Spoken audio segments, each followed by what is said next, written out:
Okay, exactly 8 o'clock, 8 p.m. We will be continuing from our sharing today on this book, the wonderful Dharma, Lotus Sutra, 妙法莲华经. So today is 14 December 2021. It's a Tuesday class. So we are at page 50 of the hard copy. The PDF is page 29. Just relax body and mind and make sure you have a stable posture. Then we are off the light and we can have our half an hour awareness-based meditation. Okay, so remember, awareness-based meditation is just to develop this inner awareness or mindfulness within us. We have a nature which is already ever mindful in the state of sati or awareness. But the reason why we are incapable of having it or realizing it is because we think a lot. We have a lot of heedless thinking, born of mental hindrance. There are basically 5 mental hindrances that hinders our mind or entering the meditative state of inner peace, inner calmness, and inner awareness is taught by Lord Buddha. And the reason for this is we lack the 5 opposite spiritual faculties. That's why in cultivation, you need to develop this spiritual faculty to root out the mental hindrance. So these spiritual faculties are Saddha, Virya, Sati, Samadhi, and Panya. And you have to develop it through an understanding. The understanding of who the Buddha is and what his teaching is and how unique a being he is. And for us to have this condition, to have the Buddha as our refuge teacher, as our guide, we should be full of gratitude and we should have great respect for such a great being. He is not just a fully enlightened being. You can say he is the wisest and most virtuous being ever to be born during his time. That's why that makes him very unique. Then his teaching can liberate our mind and cause us such awakening so that we don't have to suffer anymore. So this type of teaching is very unique, very rare, because it is capable of transforming living beings and awaken their nature so that they will not be deluded anymore. They will not be deceived by the phenomenal world of form and consciousness. So all this will strengthen your faith in the Buddha and his teaching. Then with faith, you will be able to determine strongly to go this way. That's why when you do that, that spiritual tenacity of virya will arise. Because you see the importance of this teaching. And you understand the beauty of such teaching. And because of that, sati and virya, saddha and virya will bring forth the cultivation, the way. Just when you have faith and you diligently train or cultivate your mind to develop the awareness nature within. And that awareness nature is basically mindfulness or sati. Our nature without thought is already in sati. So what we need to do is we need to relax body and mind, be completely at ease, And don't try to know, and don't try to do anything, just silent, relax, silent, maintain awareness. When you are silent, you don't think, you just maintain awareness. But the problem with human being is they don't have the spiritual faculties. So the mental hindrance are very strong. So this one creates the mental hindrance that hinders your mind from entering the meditative state of inner peace, inner calmness. That's why you cannot have that type of meditative mind. So what normally people do is they will use all the various skillful means, methods, and techniques to anchor their mind so that it does not wander off, so that they can actually force it not to think, not to wander off and become heedless. So without proper understanding, they have no choice. That's why they come out with method, technique, and skillful means. Actually, the purpose is to anchor the mind, to develop mindfulness, to stabilize it. But it has been forgotten. People have lost that understanding. So what they do is instead they go and focus, concentrate, and develop what they call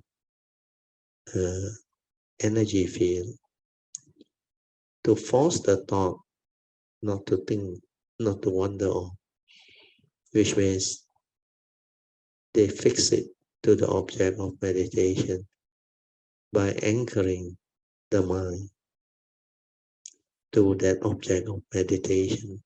So when they do that, they either do one-pointedness or they develop mindfulness over the object of meditation. But most people who don't understand, they go into concentration, one-pointedness, and absorption. Where this is also one of the easiest way to force the mind, to anchor the mind, so that it does not think, does not wander off. But all this is thought-based, not awareness-based. So if you do this, you are actually suppressing the thought, controlling the thought, and causing problem to your thought process. But initially, when you are, I should say, determined enough to train that mind until it does not think, then somehow you will bring forth some form of calmness, because the mind that is in concentration and does not think is very calm, very peaceful. But the mind is such, wherever you fix it, the energy will build up. So when the energy build up, they don't know what to do. Some who have the understanding, they will relax into it and radiate it out through loving kindness or metta. Some, they go and focus, concentrate, and develop all the jhanic state, or what we call energy field, to develop other type of possibility. And most of the time, they go into psychic abilities. That's how that type of meditation comes about. So all this is just an explanation of what has happened to the so-called Buddhist meditation. But for those who understand, they don't have to resort to all these methods and technique, and all the skillful means are optional. If you understand, develop the spiritual faculty, then your meditative mind state will arise naturally, because the mental hindrance will be rooted out. And once the spiritual faculties are established, stabilized, the mental hindrance cannot arise. So that's how you develop the ability to meditate. And the other way, which is faster and simpler, is just to relax body and mind, be at ease, and allow things to be. Let things be. Don't try to know, don't do anything. Maintain awareness. Whereas this mind, which is naturally already tranquil, still, and peaceful, it will arise. But initially, before your mind has this ability to be aware, you need to let it be, so that whatever that arises, just let it arise. Like your heedless thinking, born of your habitual tendency, born of your conditioning, mental hindrance, respond to memory. So all this thinking and thought process, if they are still there, let it arise. Don't try to do anything. Just maintain awareness. Aware, finish. Aware, finish. Then, if you are patient enough, your mind will slowly transform. The thinking mind, without any further mental energy given by your thought process or your heedless thinking or your mental hindrance, they will slow down and finally subside. Then you will come to know all the sankhara activity, thought activity, they are not intrinsic within our true mind. They are the byproduct of our true mind, depending on how the conditioning takes place and how you become what you are. So awareness-based meditation is to develop this ability to develop the understanding of mind. So if you can just relax, maintain awareness, and let things be,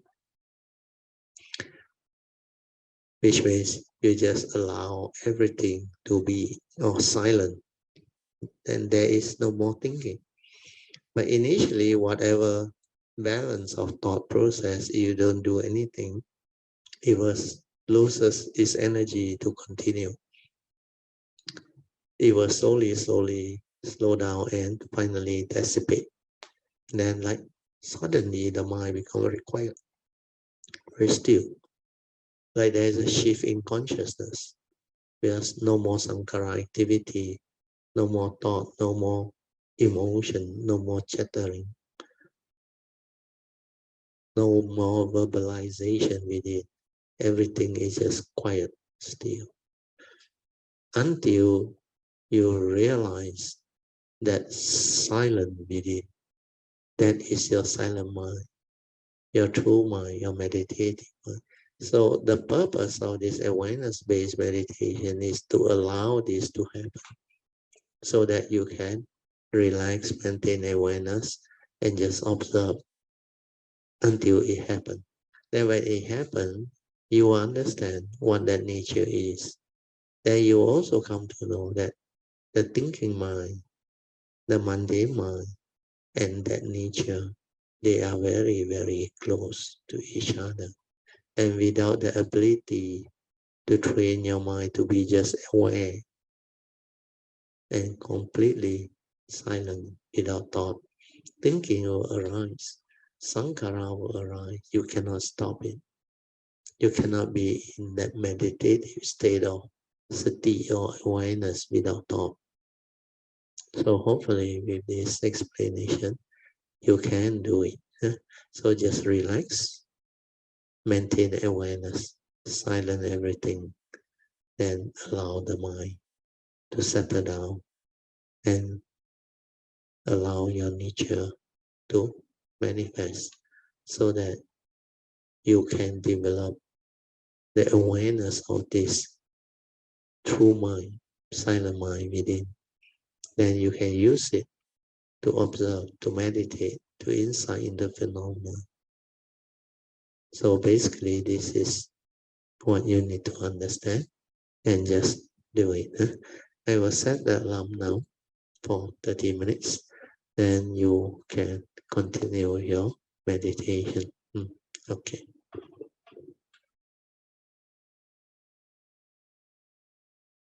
we will continue from where we stopped. Turn to page 50 of this book, the wonderful Dharma Lotus Flower Sutra, the hard copy. If it's a soft copy, it's page 29. So we will pin it on the screen so that you can follow.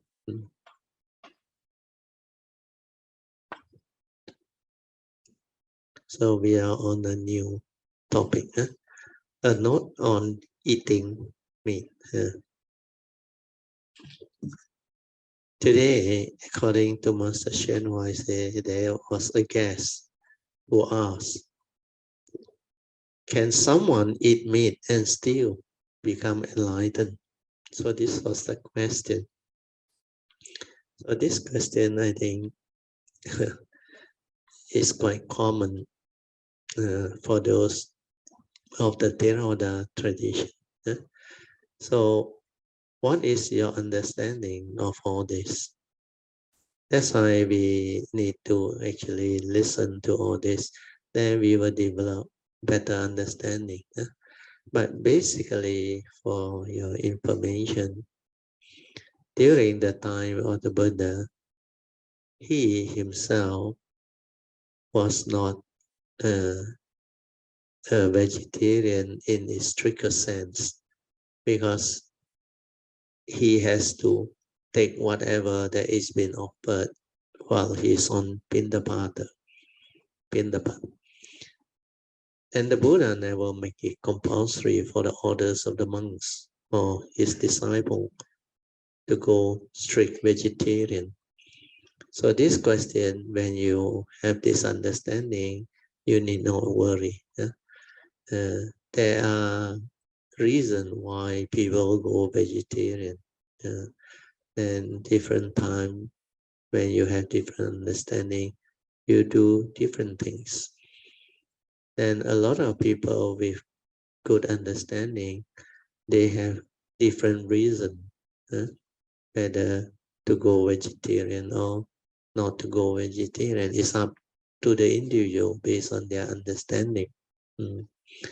So anyway, here we also came to know that Buddha himself was not a vegetarian, but he became a Sammasambuddha too because of causes and conditions. And a lot of his disciples, they may not be vegetarian too. So this question, you can be rest assured. No need to worry. Then we read on. Hsuan said, I told him, if you eat a whole cow, pig, or sheep in a single gulp, then it might be possible to become enlightened as a meat eater. So that was, I think, Hsuan's way of pulling the leg of the person who asked the question. You have to eat them bit by bit. No one will guarantee you an enlightenment. If you manage to swallow the animal whole, I will personally guarantee that you can become enlightened. Then Master Hsuan went on to share the six patriarchs' experience. He said the great master, the six patriarchs, lived with hunters for 16 years. And the hunters, of course, they eat meat. The six patriarchs ate vegetables cooked alongside the meat. He took raw pian chai, means the veggie or the veg, cooked alongside the meat. He grew vegetables on the mountain and cooked them right in the pot with the hunter's meat.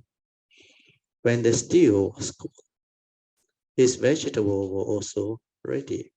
The sixth patriarch had already become enlightened. And he was a patriarch. And so he could have eaten meat if he wants to. He could have eaten anything at all, unless we have the wisdom of the sixth patriarch. Unless we had become enlightened, we shouldn't be preoccupied with eating gourmet food. Besides, no matter how delicious the dish may be, once it gets to the stomach, it starts to sting and lose its appeal entirely. So this is the different way of contemplating it and all those things. But when you come to understanding life, the Dhamma is a totally different thing. So this one could be Master Hsuan was way of sharing with people. So when it comes to taking food, it doesn't mean that good food or nice food you are not supposed to take. If you take them, it means you have craving, you have desire. Basically, that is not what the Buddha teach. During the time of the Buddha, we know he was also invited to the palace and to a lot of devotees who are very wealthy and rich, and they really prepare their meals very well. And he also partake. But when he went for Pindapata, the alms round, and then he leave it to the offerer who offer. He doesn't make any particular choice or be very particular about what he wants to take, but he make it known that there are certain conditions which need to be fulfilled if you want to offer meat. They call it the 3 condition pyramid. San, Jing, Rou. Kan Jing means pyramid. First criteria is 不见杀, means you don't see the killing. 不闻杀, you don't even hear the killing. 不为我杀, the third condition is it's not purposely killed for you. Then it qualifies as a 3 condition pyramid. Then as a monk or as a cultivator during the Buddha's time, you are permitted to partake them and receive them as offering. So that was how it was at that time. So when it comes to food or existence or life, when there is condition for good food, why not? You can have it. But the teaching is very specific. Do not indulge in it. Means no indulgence. And the other aspect of eating all these things is you must not establish craving or desire. So when there is condition to have them, by all means. But when there is no condition, no problem. Just let things be. So with this understanding, then you will understand that the reality of life and existence, they have their own condition, causes and condition, and their own reality. It doesn't mean you can't have. You can have. If you choose to be a lay person, you don't have to renounce. You don't have to shave your head. Then you don't have to give up everything. Renunciation. People who go for to become monks, they renounce because that was the tradition at that time during the Buddha's time. You want to join the Sangha, you have to be ordained. So all this understanding you have, then life becomes simple, easy to develop understanding. There will be no more of these views, opinion, and rigid perception of things. Then we can move.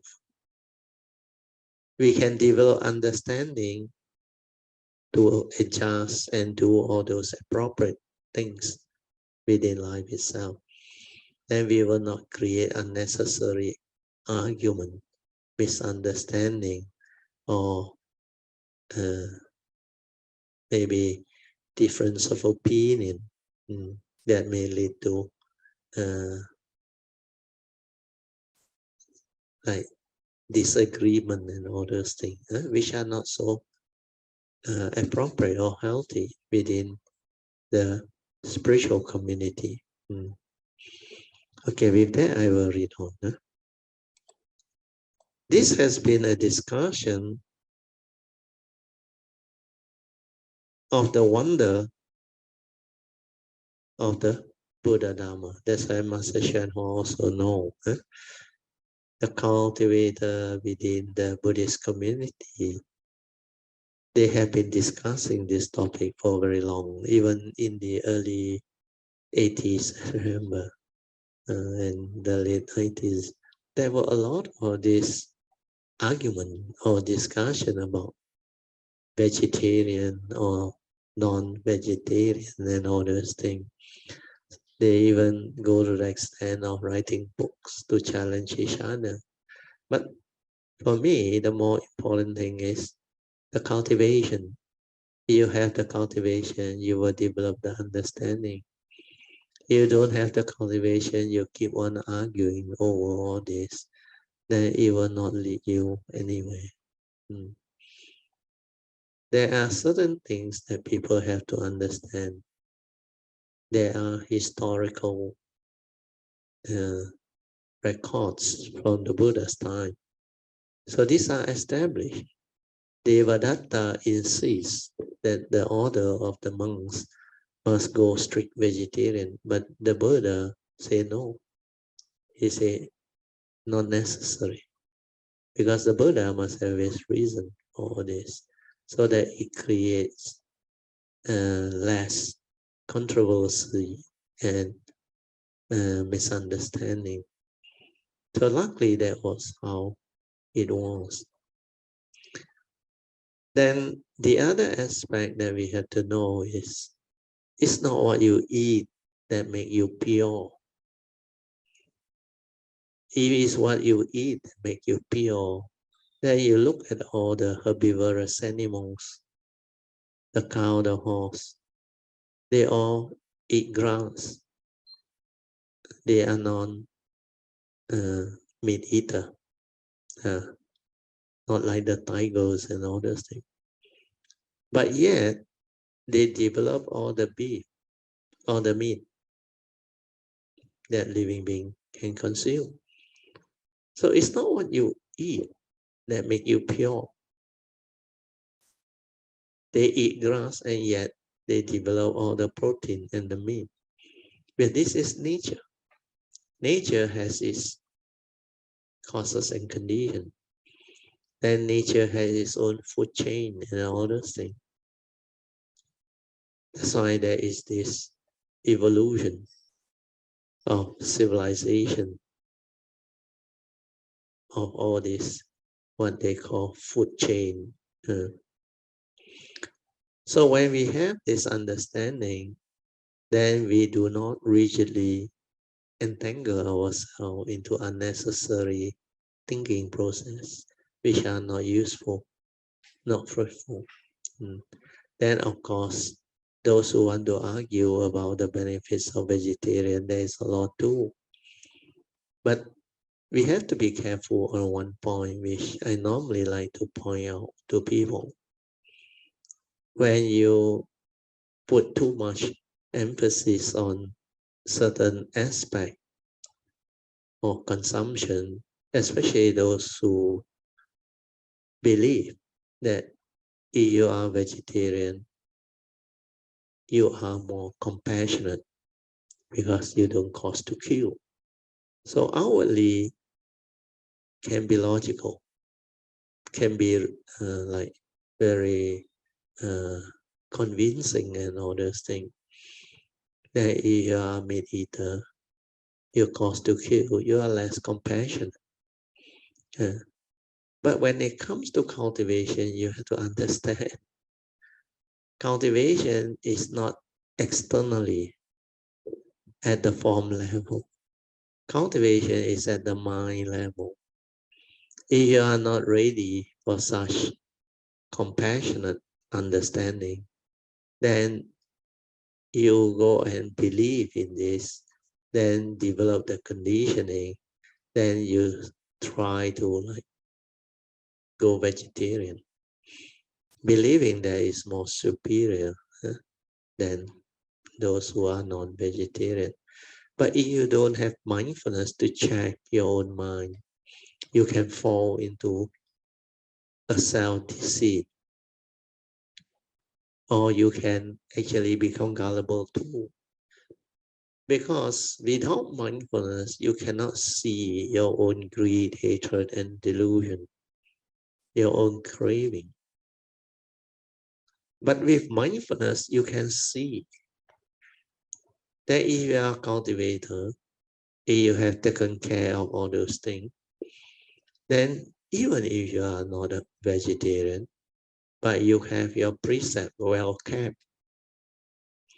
and at the same time, you are very mindful, heedful, you develop the cultivation very well, and you abide by the Dhamma way, then you have good virtue, good character. Such a being, whether they are vegetarian or non-vegetarian, is a lot better than those who profess themselves to be vegetarian and yet they have a lot of ignorance, delusion. Their level of greed, selfishness, emotional negativity, and delusion are still very gross. And yet they want to project that type of form Dhamma, that externally I'm a vegetarian. So what? Unless you are also a cultivator, then yes, it's beautiful. But if you understand why you want to become a vegetarian, that is very good. I will sadhu you. Because some people, after they cultivate for a certain period, they will go vegetarian. Like my case, I remember, after 1989, not long, I went on vegetarian for a few months, I remember, 6 to 9 months. Then later on, I came to realize my body DNA is not suitable because of certain vows that I make in the past. So when I came to know about that, then I had that understanding. Then I revert back to normalcy. Then I continue to do what my nature understands. So that's how it happened. So these are certain aspects of understanding that I want to share with you. Maybe you all on your own also can have your own experience and understanding that you can also share. So coming back to this topic, that's why I said the emphasis should not be on form Dhamma, should be on mind Dhamma. So that's why after that, Master Hsuan continued, he said, the mind Dhamma is also wonderful. The mind of human being creates the 10 Dhamma rhyme, and the 10 Dhamma rhyme do not go beyond the current thought in the mind of human beings. So this 10 Dhamma rhyme is a very interesting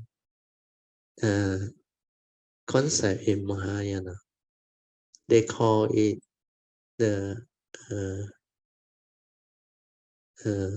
in Mandarin, they call it 法界. So the 10 Dhamma rhyme is the 10, the pronunciation not correct. 十法界. So 法界 means Dhamma rhyme. So Dhamma rhyme are not necessarily only the 31 plane of existence. Dhamma rhyme means they have their own definition of all the possible existence or rhyme within the conditioned world and the unconditioned. So this Dhamma rhyme,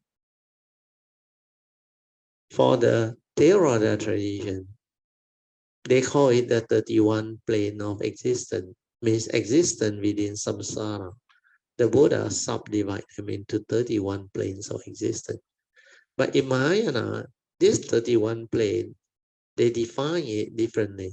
They call it the sixth path or the sixth rhyme,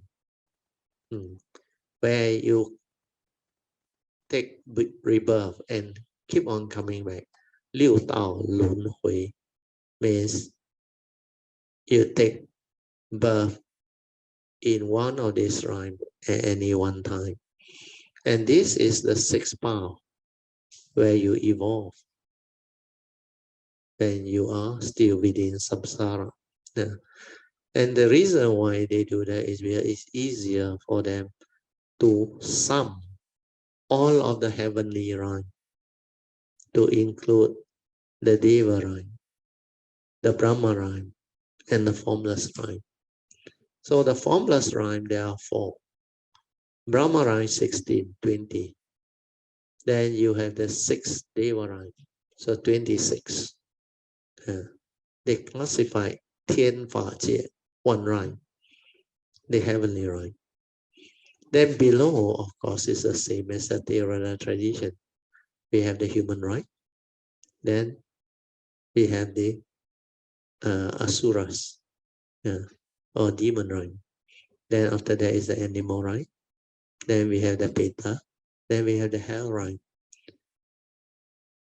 So these 5 plus the 26 become 31.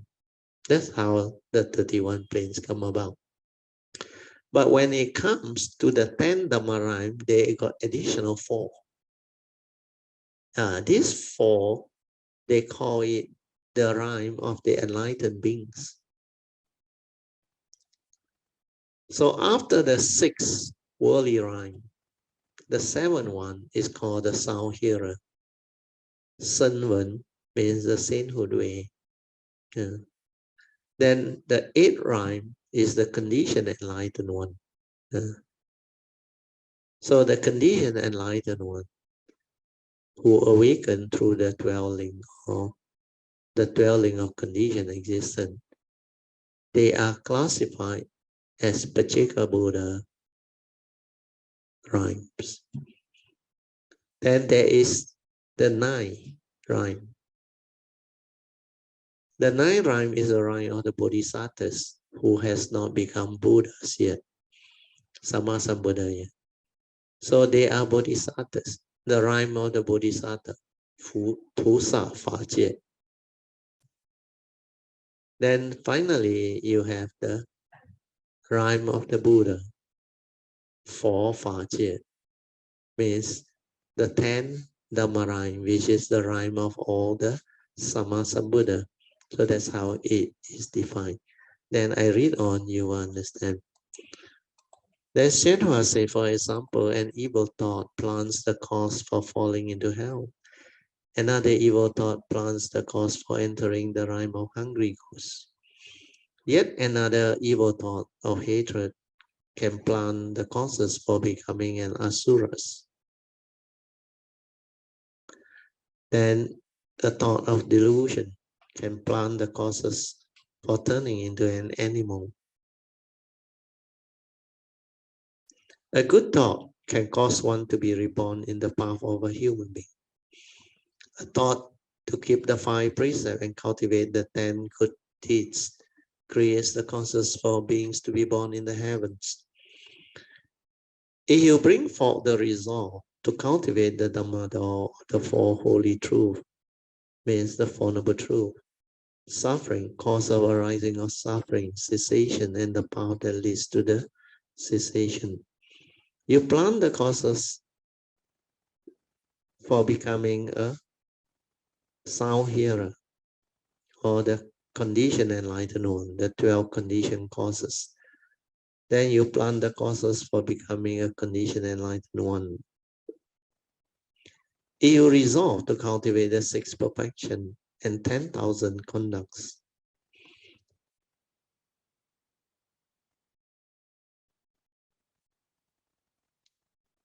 Sorry, I read again. If you resolve to cultivate the 6 perfection and the 10,000 conduct, you plant the causes for becoming a bodhisattva. If you resolve to cultivate diligently all the Buddha Dharma and you aspire to Buddhahood, you plant the causes of realizing Buddhahood. Within the 10 Dhamma rhyme, there are the 4 sagely rhyme, or what we call the enlightened beings rhyme. The rhymes of the Buddha, the rhymes of Bodhisattva, Conditioned Enlightened One, and sound hearer. Sound hearer here means the sainthood beings.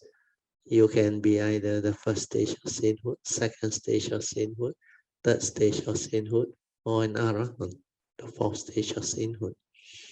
Then there are also the 6 common rhymes that I mentioned just now. The Mahayana summarized the 31 plane of the Theravada tradition into just 6 rhymes. The first rhyme is the rhyme of gods, or they call it the heavenly rhymes. Then you have the human rhyme, the asura or the demon rhyme. Then you have the hell dwellers, the hell rhyme, hungry ghost rhyme, petas, and the animal rhymes. The 4 sagely Dhamma rhyme plus the 6 common Dhamma rhyme makes up the 10 Dhamma rhyme. Where do the 10 Dhamma rhyme come from? This is a good question. They come from the thought manifest in the mind. Thus it is said that the mind Dhamma is wonderful. If the mind Dhamma weren't wonderful, the living beings Dhamma would not be wonderful. If the living beings Dhamma weren't wonderful, the Buddha Dhamma wouldn't be wonderful. But because the mind Dhamma is wonderful, the living being Dhamma is also wonderful. And because the living being Dhamma is wonderful, the Buddha Dhamma is definitely wonderful. The Buddha of the 10 directions all do not go beyond a single thought present in our mind. The Bodhisattvas of the 10 directions also do not go beyond the thought presently in our minds. The same applies to the remaining 8 Dhamma rhymes. None go beyond the current thought. That's why the Buddha said, mind is a forerunner of all things. In China, the ancients had this to say about the Chinese character for mind, which looks like 3 dots spread above like stars, below a hook like the crescent moon. Animal arise from it. The Buddha comes from it too. That's why the Chinese character is very unique. Huh?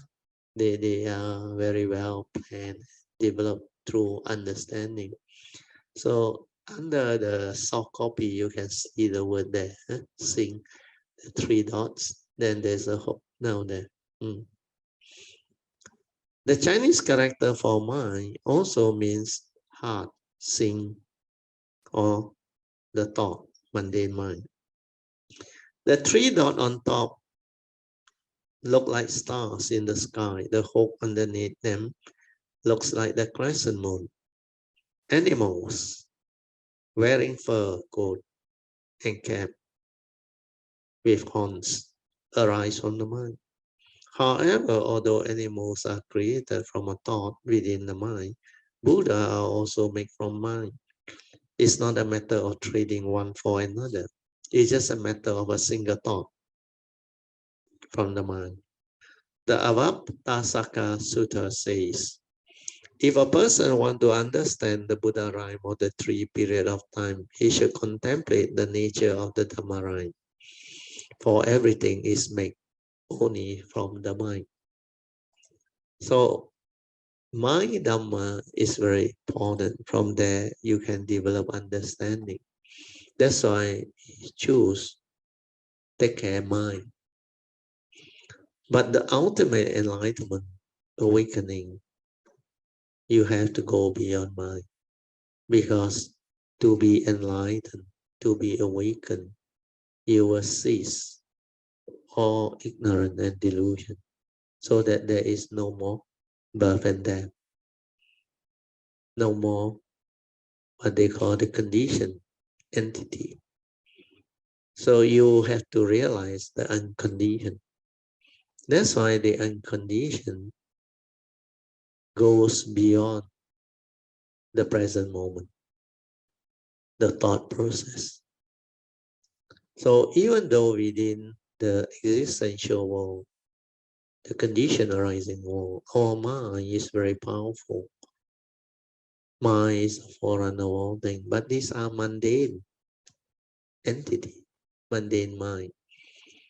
But once you can go beyond mind, you can realize the true mind, which within the existential world do exist, is the pure awareness nature, our true mind. Some call it the present moment awareness without thought. So although the present moment is the only reality in life, as we have already gone through, we know, it is also the highest in life. The reason why we say it's the only reality is because we can define the whole spectrum of time into 3 periods: past, present, and future. And this will cover the whole spectrum of time, which is existence itself. So within existence of all these 3, which is the only one that is the reality. Past is already gone, can never be a reality. Future has yet to come, also not the reality yet. But the present moment is the only reality. That's why the saying goes, moment to moment, life passes by. And that is the only reality. Split second, it arises, and the next moment is gone. If that is the only reality and highest in life, then why is it so transient? If it's so transient, then how real can life be? Where the only reality is so transient, momentary, moment to moment, it arises and passes away. Come and go, come and go. Birth and death, birth and death. Arise, pass away. Arise, pass away. So to transcend life, we need to transcend even the present moment, because this is still within existence, within life. So this understanding is very important. That's why we have to realize the unconditioned. We have to realize the cessation of form and mind, leading to the realization of Nibbana. And that one is completely not within the conditioned world. It is the unconditioned. And nobody can understand that except the form and mind that has gone through that cessation. That's why this is the real Dhamma that the Buddha teach. Here is akaliko, beyond thought, beyond mind. So hopefully with this sharing and understanding, you can develop better comprehension of cultivation, life, and existence. Okay, we'll move into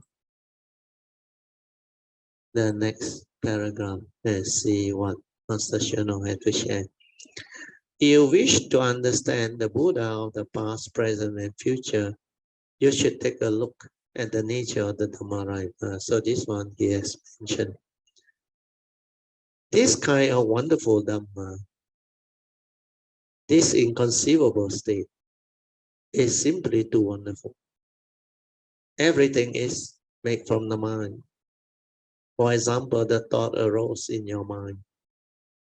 A sutra lecture is being given by a Dhamma master. I wonder what he is lecturing on. I think I will go listen. Because you had that thought, your body followed that thought and came here. If you did not have that thought of wanting to come, you wouldn't be here now. We shouldn't explain it too mysteriously. If it's too wonderful, no one will understand it. If it's not wonderful enough, everyone will ignore it. So I will talk about something a bit less wonderful, that is eating. When you are hungry, you think about eating. Your mind thinks, it's time. It's definitely time for lunch. Let's see, what will I cook for today? And you decide what to eat. Is this wonderful? Just how did you give rise to this thought? How did you come to think of eating lunch? I was hungry, he replied. How did you get hungry? It was an inconceivable state. In general, if you don't discriminate, that is wonderful.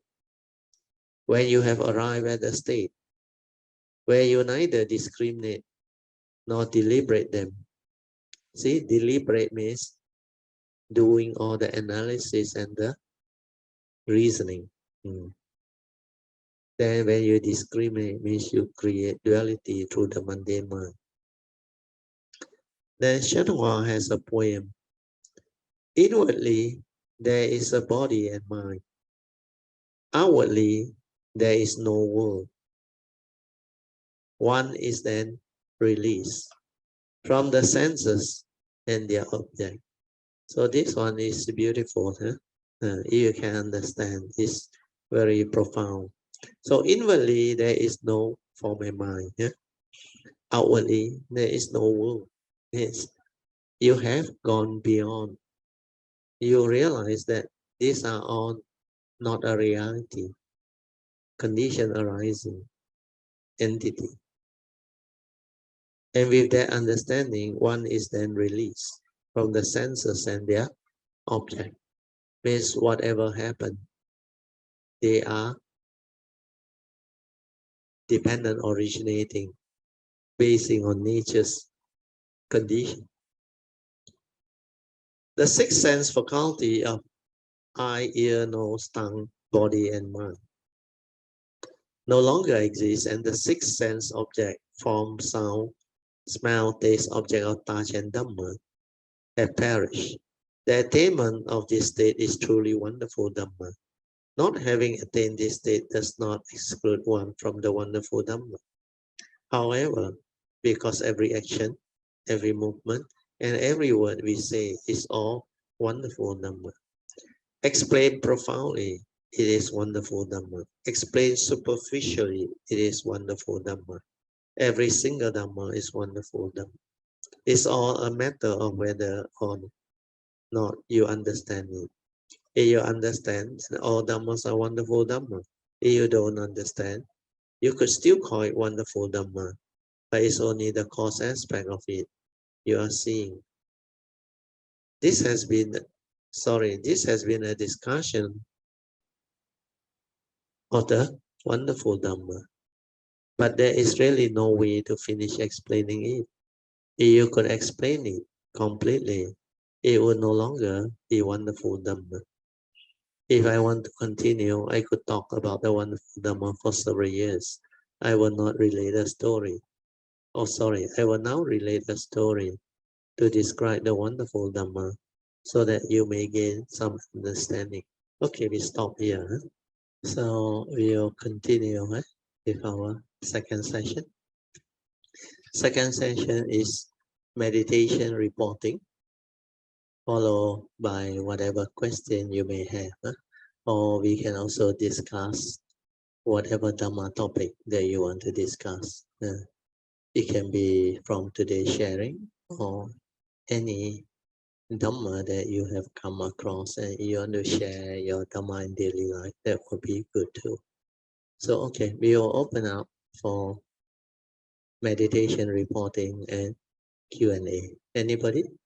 You just show the hand or on the mic and can come in. Anybody? Otherwise, we revert back to the usual way. Alicia, can you nominate somebody? Yes, Brother, good evening. Yeah, Brother, you and all Kayamitas. Yeah. Perhaps we get Brother Pan to share. Yes. Sadhu. Brother Pang? Sadhu. Pang, are you there? You can on the mic and just come in. Hello. Hello. Can you hear me?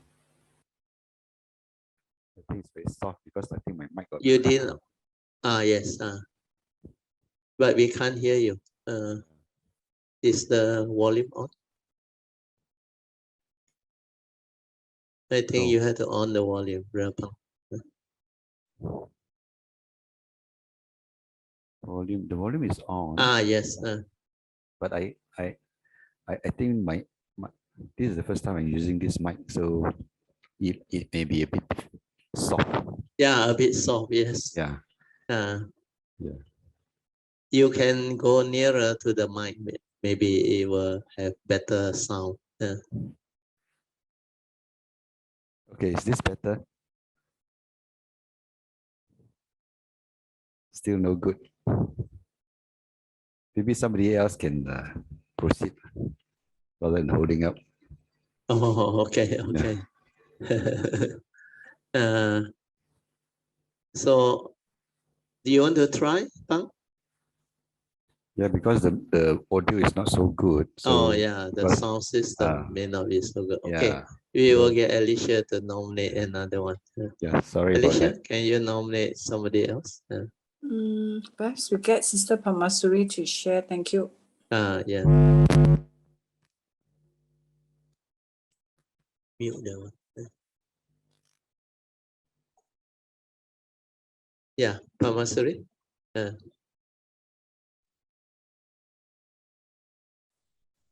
Hello. Hello. Yes. Hello. Yes, you can hear you. Yeah. Good evening, Bratio, Mrs. Yeah, Teo. good evening. Yes. Thank you, Sister Alicia, for nominating me to share. Yes. Yeah. And also, thank you, Brother Chin Hao, for helping out. Yeah. Behind the camera for quite a while. Yeah. 谢谢他，我们和谢谢 Bratio， 我们有机会继续坐在这个 Zoom 的前面上课。Yeah. Actually, it's a very happy occasion to have this Zoom session. Yeah.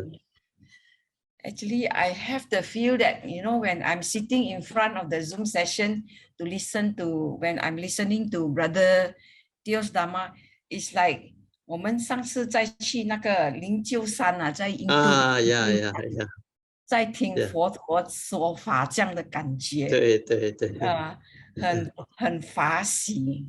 sadhu. Bratio， 我要 share 一个 experience。可以。我记得我第一次跟你去那个金马伦对去的时候，我就有一个好像是 dot， 但是我也不知道是不是 dot 那个 special valve 讲我们真的 special valve。You were very determined. That's why after that you make that aspiration. 没有，你还有另外一个 understanding， 一个 valve 就是一个 special valve， 就是说我要先度那些跟我有 affinity 的那些众生。sadhu. 就是那个 that's very good. 那过后我回来的时候 after that 我也没有把它当一回事，因为那个时候我的 understanding 还不是很好。对。我的 mindfulness awareness 也不是很，我就以为是一个 thought 来的，所以我就没有去很在意它，我就把它放在一边。But then 最近前1-2个月这样，有一个early in the morning when I do my puja and do the bodhisattva, so this understanding float up. He said, those who have affinity with you, not only that those who are related DNA close to you, but those who are not so friendly and those give you tests, they are also having affinity with you. 那个 understanding 上来。very good. 然后后来我就 actually 我很想要带我爸爸来学佛的。Oh, I tried many times, but until one time he told me, he said, "Aya, you don't confuse me lah," you know. So 我就 stop 了。just let things be. So 我就 let's just let things be. Yeah. 最近他的 health deteriorate, then 我就每次有回去，我就跟他 because he cannot reach his toenails, you see. Oh, okay. To cut his toenails, so I every time I go back, I will clean up. Help him to clean it out. So he start talking from there. He start talking to me. Oh, very good. So he said it's very suffering to grow old, and you can't bear. You need this is part of the aging process. Yes. So from there, I know the condition arise already. So I told him, everybody has to grow old. This is part and parcel of our life. Then these are the realities of life and existence. So he asked me, a common reality. He asked me, then I told him, yes, even Queen Elizabeth also have to grow old.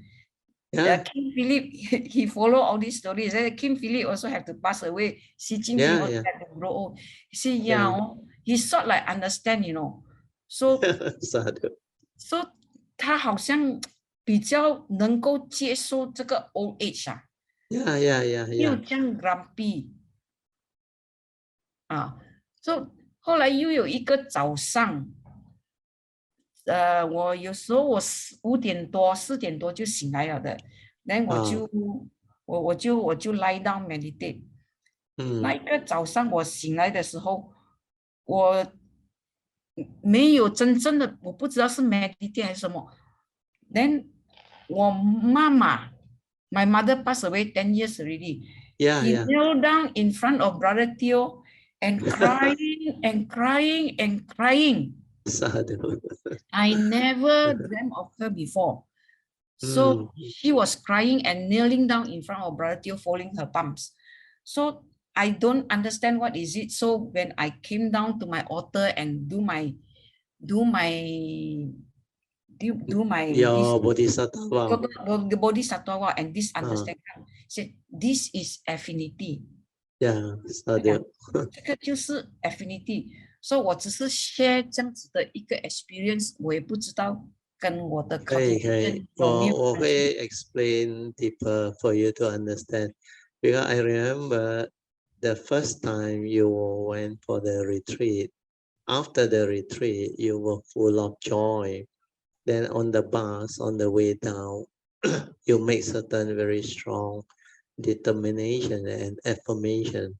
The first person you want to help to bring to the Dharma is Brother Theo, which you managed to do later on another thing. Then during that trip, I remember many others too make that intent, that pure thought. I think many other kayamita.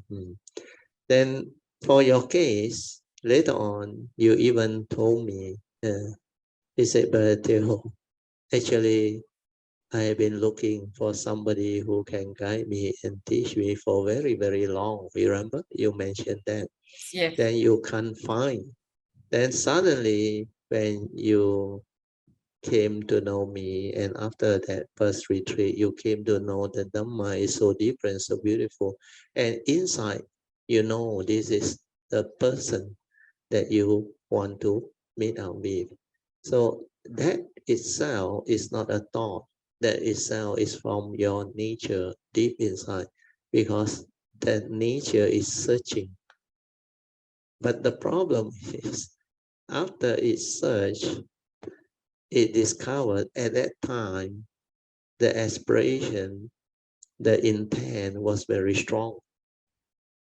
Then it was with you for a while. But like you say, at that time, your understanding of the Buddha Dharma and the progress was not stable enough or strong enough for you to have the understanding of nowadays or today. So because of that, that part didn't actually continue through. Yours is actually the flip of what PG went through. PG1, he has this strong mind, but at that time, he cannot understand what is all these things. So he didn't make serious aspiration and vow and all those things. But later on, after she become clear about this thing and have the understanding, he go all out and make all this, then it connect, and a lot of things happen. For you, it can also happen where you have this intent to actually look for a teacher or a guide who can really teach and guide. Then you found. Yeah. So the only thing is your conditioning from the early days, the cultivation, and also your past, whatever cultivation that you have done is based on the normal cultivation one.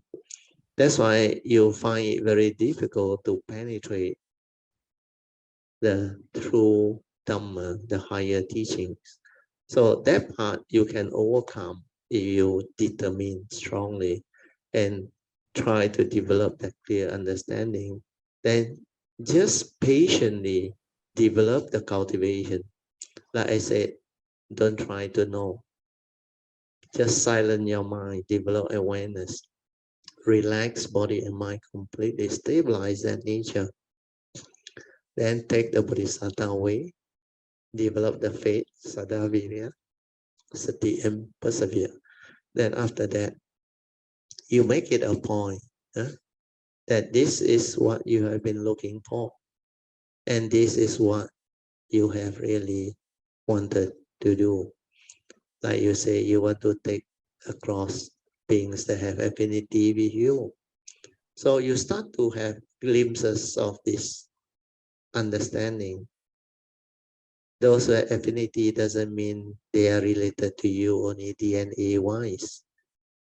Then when you mention that, like people who are not so friendly or so kind to you and all those things, they are like a training ground for you to develop your practice, to cultivate your patience and your understanding.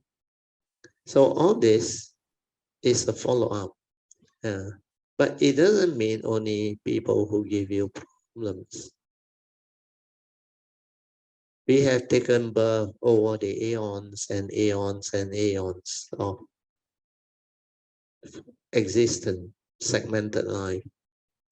And because of that, we have affinity with almost all living beings.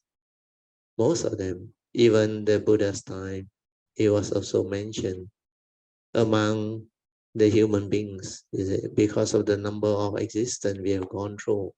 Very likely we are related to each other in one way or other, karmically, affinity-wise, good or bad, or whatever it is. So all these are the understanding that you must have, so that your aspiration, your vow, will match those of your bodhisattva vows. Because you vow to take across all living beings, all sentient beings, not only those who are related to you or have affinity with you, all sentient beings. Because that vow is the first basic vow. Out of love and compassion, you arise that vow. So this process is very subtle, and need a lot of understanding. And luckily today you bring it up. Then I can recollect and recall what you told me earlier on.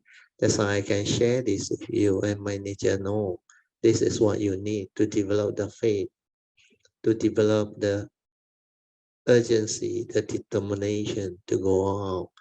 I remember during the early years, you had this intent to like retire early, to go all out, to cultivate, which is very noble, very good. Then you manage to retire, you have the good life, but there are certain things in between during that time that you need to overcome, which I think you have overcome beautifully. So now most of this thing is already no more there, except now maybe your father is already very old. If I'm not wrong, is 90 plus already. Yes.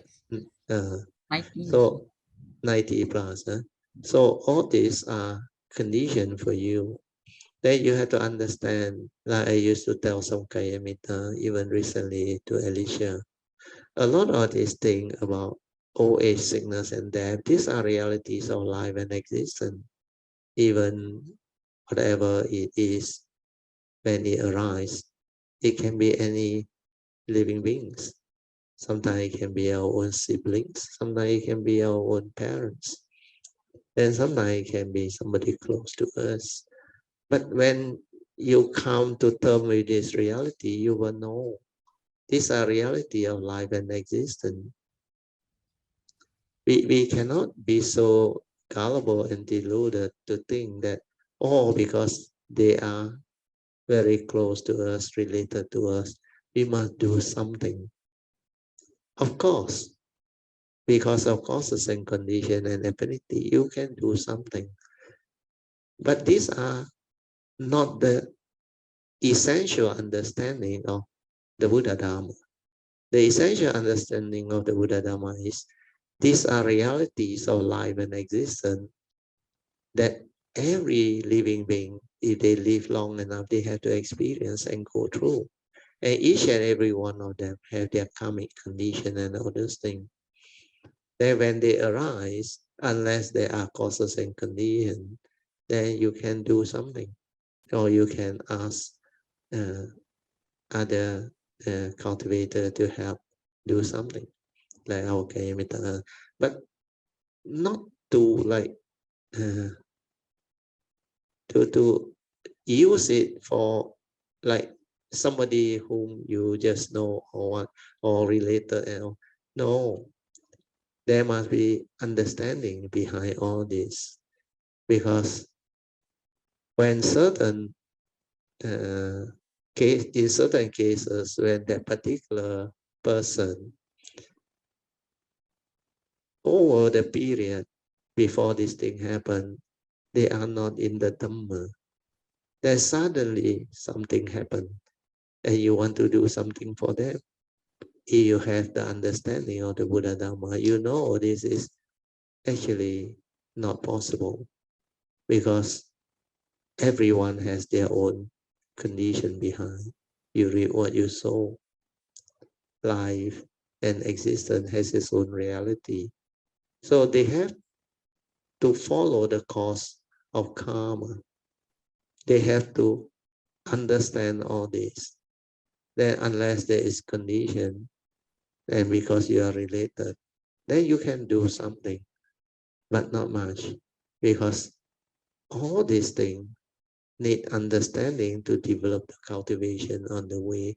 Then only you can really reap the fruit, like Kayamitas, because we have the condition.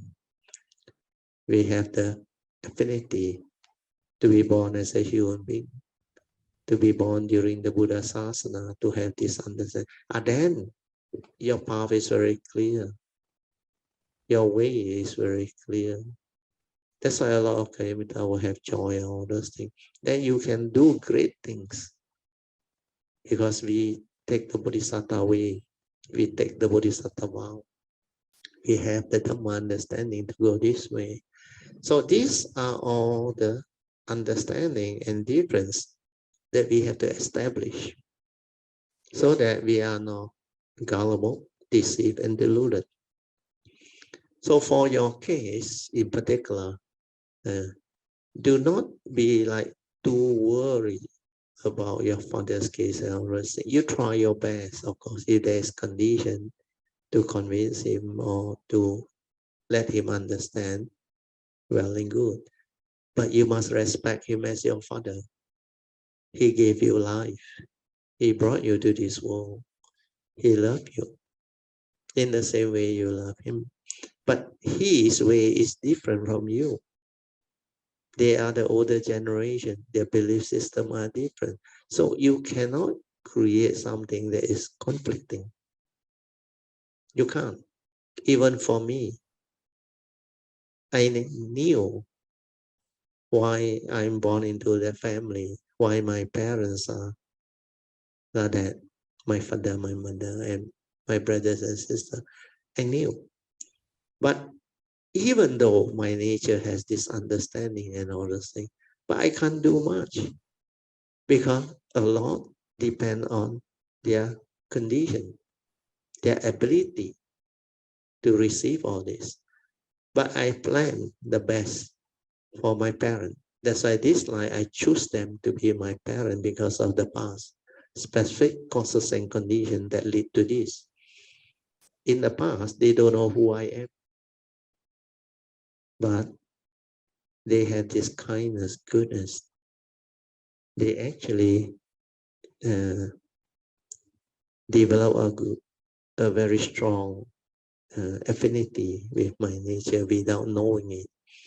And because my nature understand at that time, it rejoiced and sent out a pure wish to take them across. And the best way and the easiest way to take them across is to become my parents. Where I know they have good nature. They will do their duty well. They will take care of me. And that part of me is sound. By being my parents is enough to pave the way for them to have the Dharma and the good life and everything. That's why this life, I just invoke the power of merits of all the goodness and wholesomeness that they had done for me in becoming my parents. They care for me, sacrifice for me, do all those things, their duty very well. And they express their love, their concern, their whatever as parents. So because of that, I will invoke this so that they will have the causes and conditions to receive the true Dhamma, life after life, after their immediate passing away. Then they will awaken, they will realize, they will know how to track all this bodhisattva path and all these things. And as long as my nature continue to move, there will be a time they will come. That's why all these are the understanding. So don't be too eager to help this life just because they are my parents. No, like my father's case, I can't, because initially when he knew that I'm into the Dhamma, he was so worried that I become a monk. That's why he refused to listen. And my son, I remember that time he was very young, he even told me that in no condition, never mind, let Kung Kung be. See, he also understand. That time my son was only 6 years old. Then later on, when there is condition, there was one day after I think 20,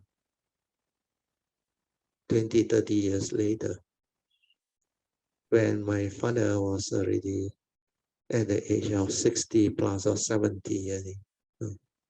Suddenly one day, I went home, where every year I will go back. Instead of finding opportunity and condition to talk to him and share the Dhamma with him, suddenly he smiled and approached me. He said, come, come, come. Then I was very surprised. I said, what is it? He said, I got something for you. Actually, my father seldom give me things on, except education, he always want me to use his money. So apart from that, he seldom give me things.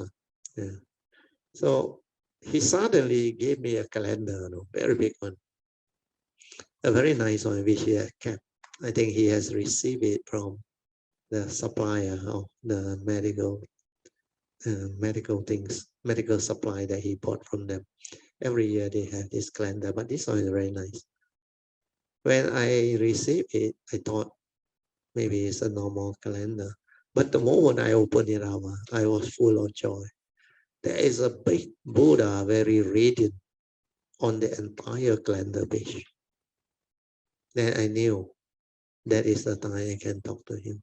That's why after that I talked to him. But he know by then I won't become a monk already. I live my life and I decide to retire and all those things. And he knew that I help my brothers and sisters. Every year we go back, meet together for the reunion in the New Year.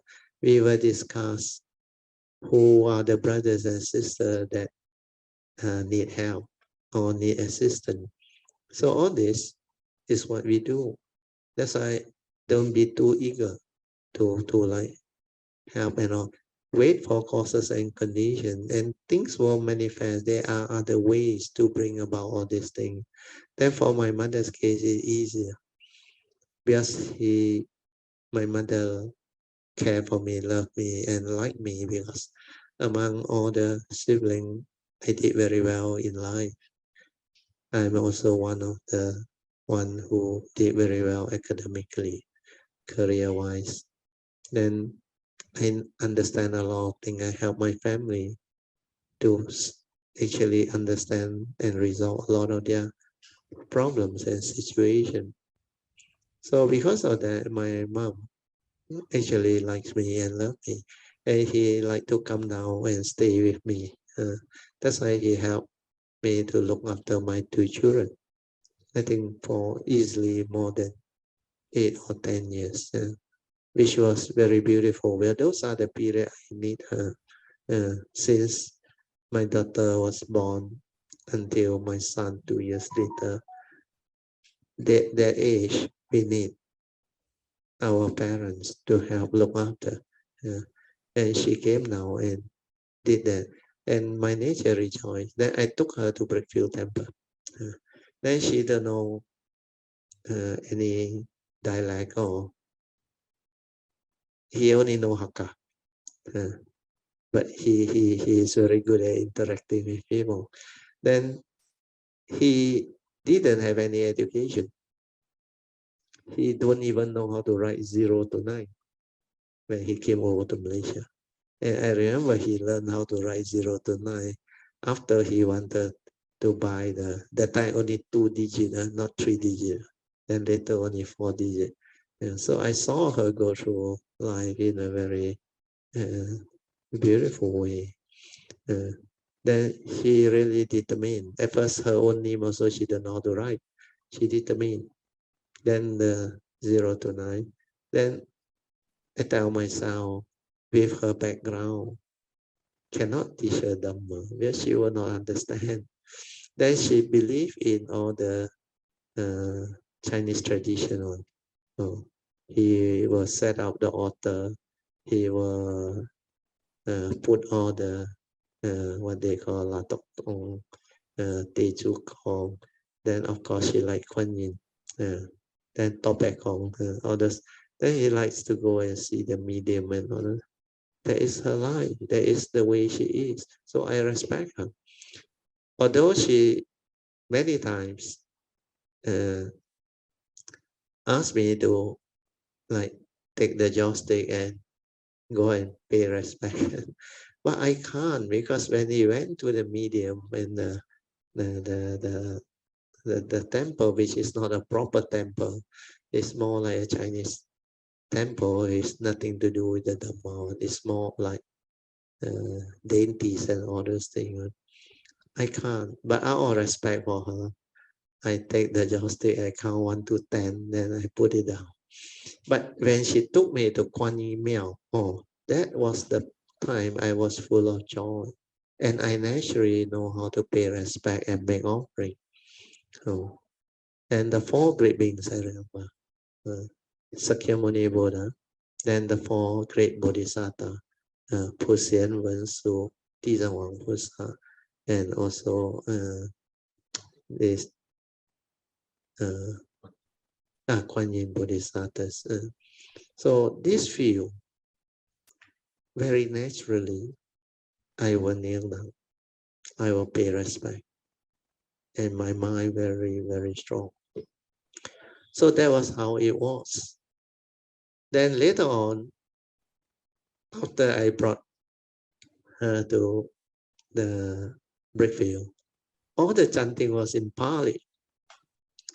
But she cannot understand. So I told her, never mind. I bought her beads, the beads, the long one and the short one. She likes the beads.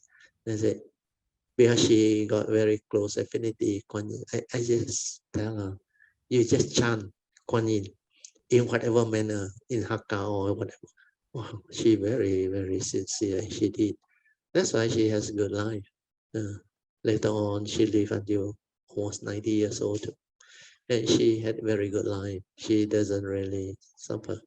Even at the age of 80 plus, he can still eat. He like the, what they call, jikyo. You can finish one whole big jikyo on alone.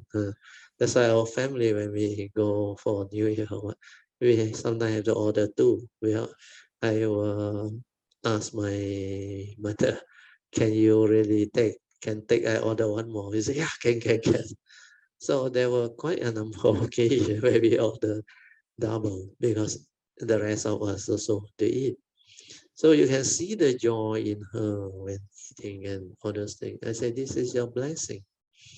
And because of Kuan Yin, she has strong faith because it saved her life too on many occasions. She knew. That's why she has this faith in Kuan Yin. So what I try to share with you is, you can develop the understanding to help your father, but not in the manner where you are too keen to help, like must help.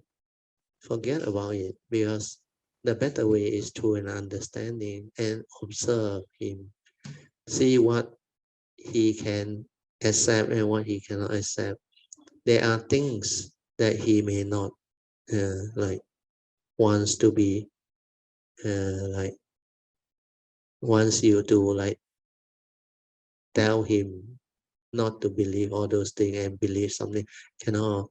When you do that, it's very difficult because they have their own belief system, ideology since young until now, and these are the old generation one. So unless really there are causes and conditions, it's not easy.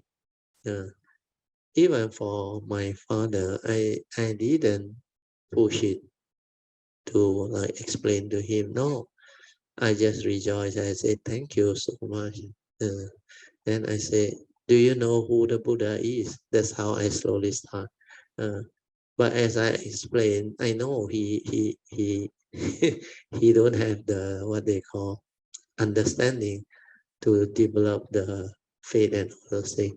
He just listened only, because he is more conditioned by the tradition, and he has a very strong view about all these things. He said, temple, most of the time they want your donation on the end of those things. So he has this thing. That's why he seldom donate to temple, but he is very generous when it comes to donating to school to help welfare thing and all those things like the Kaohui, all those things, and also all the association, Hakka association, whatever. He sponsor a lot and help people. He do. But when it comes to make offering to monk and all those things, or to temple, he cannot do because of his views. His conditioning. So what I did was, I know he won't do on his own. Yeah, he happened to come down one day, visit me also with my mom. So I took them to Brickfield Temple. So I want him to make offering to Chief Aaron. So what happened was, I know he would do it. So I asked my wife to put in the ang pao, get ready, and together with my mom, we gave them the ang pao and say, come, we go and make offer. So we will show the way we offer first. Then he reluctantly, but finally he made the offer. That's why I was full of joy, because these are ways, skillful means that you can actually develop through understanding to help them in that way. So hopefully with all this sharing today, it can let you have the understanding of how to move, where you have your condition. Like I say, you are opposite of PG, but not too late, because when you have that determination, you don't have the understanding. And now you have better understanding. This thing is slowly coming out, but you still have your past conditioning and karmic thing to, I won't say block. You don't have the causes and condition to receive this type of teaching because of your past karmic conditioning and way of learning the Dhamma. So because of that, you find it very difficult to penetrate this teaching. So what I advise you is, don't try to know. Just develop the faith, Saddha Virya, stabilize the awareness nature and the religious routine, the vow. So all this will pave the way for you to develop all the understanding, especially when your sati stabilize, your awareness nature. Then when you start to penetrate the Dhamma and understand more deeply of my sharing, then like PG, you can go all out because you have the intent, you have that mind. But at that time, when you met me, I think should be about 10 over years ago. That time you have not had the understanding. That's why it is not that strong in the sense. But at least you make use of it to bring Brother Teo to the Dhamma, and also to help all those that you have condition and affinity to help. But you have to go through your own life, your own karmic thing. That's why those few years you actually went through and you managed to fulfill your wish to retire. But your life is good. Brother Teo and you have good life. But there are things that you have to go through. Like look after Brother Teo's mother and also your parents' side and all those things. So these are the duties that you all have to do and go through. So Dhamma is such, there are two aspects.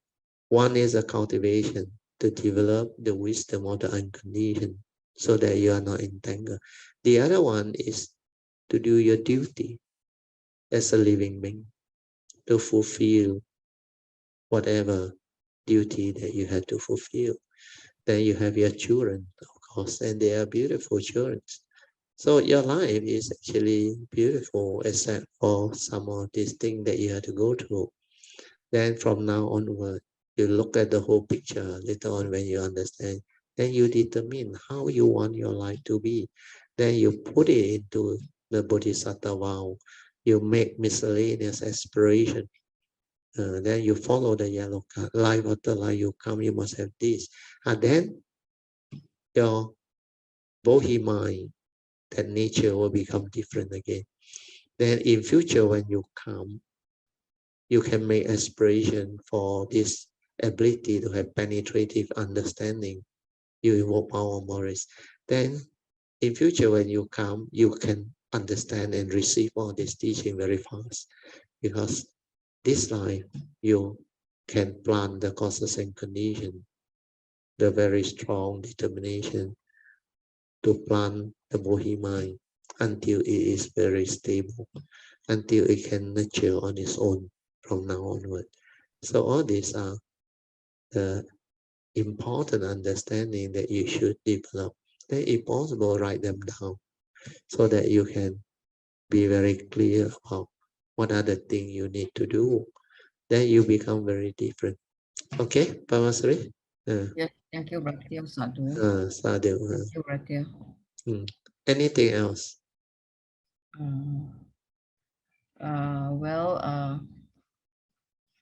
Life is good now, like Brother Teo say. Yeah, your life is very good because you are all very blessed. We are very blessed. Actually, I just discussed with the team the other day. We actually shifted in our Kuan Yin Rupang to my next house, my kuti for. Wow, Sadhu. So we did a puja based on the puja book from the first page until the last one, the Xinjing. So our author is ready now. So now Sadhu. every morning my zao ke will be at my kuti already. Oh, Sadhu, Sadhu. Very good. We name it my kuti because we want to make that place a very peaceful place that when we be very mindful, we practice, we do our and also the chanting, everything that you put there, the vibration will be very different. Then with the faith and with all this what they call bodhisattva way type of cultivation, that whole place will become very charged up and beautiful. Then later on, when the MCO no more, we can have session at your place too. Welcome, Brother. We are waiting. Yeah, it will be very welcome, Brother. We are waiting. All the beings here are waiting. Yeah, but the government has not opened up yet, so it's very dangerous. Your neighbor may complain. But small group initially may be okay. You can plan something, but Brother, that is this I would call the small little project. Actually, I learned a lot of things from this by renovating the other side. Okay. Like everything there are causes and condition behind. Yeah. Even we have the money, when there's no causes, there's no condition, thing will not manifest. Yeah. How the worker cannot turn out, or the material they cannot get the material. Like correct. The glass windows, you have to wait for 2 weeks, 2 months for the glass windows to come in. Even you have money, you want to pay or whatever. Yeah. Then there's no causes. The condition is not that will not manifest. Because the supply chain has been disrupted. Even a lot of things that you used to like online buy, they come very fast on. But recently there are some, I think, logistic problem or what. It take longer time. Then the cost of freight and all those things has actually gone up. Even construction material, a lot has gone up. Then they have the supply chain issue. What you say is very true. We can see how our mind stir when things doesn't go our way. Yeah, this is Dharma in daily life. That's why when you are mindful, observant, you can see all this, the movement of sankhara activity, and life is always within the moment. It has its own reality. It will never follow the individual's way, seldom. And most of the time, it will create problems or situations. That's why a lot of people who don't understand, they get angry, emotional, and they react to what happened. That's how suffering comes to be. Entanglement of the karmic friction comes to be. So a lot of things about life and existence need Dhamma understanding to liberate the mind, to develop understanding, to free the mind. Very good, Sadhu. Then we can see our grasping when things turn out to be nice. You can see that we start attached. Yeah, because that is the usual normal human beings' expectation. When things go your way, you're full of joy, very happy, but things doesn't always go your way. So at times, certain things may not go the way you expect it to be. But the best way is to understand the reality, the nature's law, and be at peace with what is. What is really wonderful when you understand. But that is the reality, no matter what happens. Thing is just the way it is. Whatever arises, like the Buddha said, there are causes and conditions behind. So when you understand this, you can come to terms with this reality and be at peace. You become beautiful. That every moment, every instant is wonderful. That's why the wonderful Dhamma. So understanding is very important. Of course, in between, you cultivate, you develop understanding through exposure to life's reality. That's why when you are mindful, heedful, you are observant, you can observe all this and understand, then develop profound understanding. Where life itself is our greatest teacher. You cannot learn from life, you cannot learn from anything. Because it's within life that we have to confront the realities of life and existence. Life itself is the most beautiful training ground. Yeah, it's really a training ground. Brother, I want to share what happened just now. Actually, the contractor actually just finished the pebble wash at about 4 o'clock, 5 o'clock. Okay. Finished. So he covered with the plastics. He covered up with the plastics. So I told him, I said, better remove the plastic so that the cement can dry faster. After that rain, then the rain will wash away the cement and then the pebble will be loosened up. So I said, no lah, the weather is so good because I see the sun is shining bright. You cannot say that. It was raining very heavy just now. So he said, okay lah, then if you want to remove, I remove for you. So he removed all the plastics and throw away the plastics. So then he left. So after he left, the rain comes. Yeah lah. Just now when I started the class, it was very heavy. No, about 5:30, half an hour after he left. Oh, that time not heavy. That time not heavy. The rain comes. So but when my class start, I don't know your place. My place here, I tell you, even until the 9:34 toilet break, the rain was very, very heavy, non-stop ice. The beings are rejoicing. Very, very strange phenomena today. We were thinking, okay, where to find the plastic to cover the pebble wash? Now the plastic. Never mind, just let things be. Maybe so natural. To look for his car cover. Then I said, then we can use the rubbish, the big plastics for rubbish to cover up the blue color one. Yeah. So actually, that time my mind didn't stir. I just do whatever I need to do. Yeah. So we just cover. So after that, June said, in fact, the best is just let it be. Don't do anything. Then you already make the decision. Then June said, then you see, we are the slave of the house. I said, slave or not slave is only in your mind. We just do whatever is necessary. Yeah. Because when you have understanding, it's not what the world think or what people say. These are opinion of people expressed because they see things just at that level. But when you can develop clear vision and understanding, you see things differently. Then all this will not affect you. So for me, I don't know, so far so good. My nature can sense things, and I normally don't do this type of thing and get into this type of situation.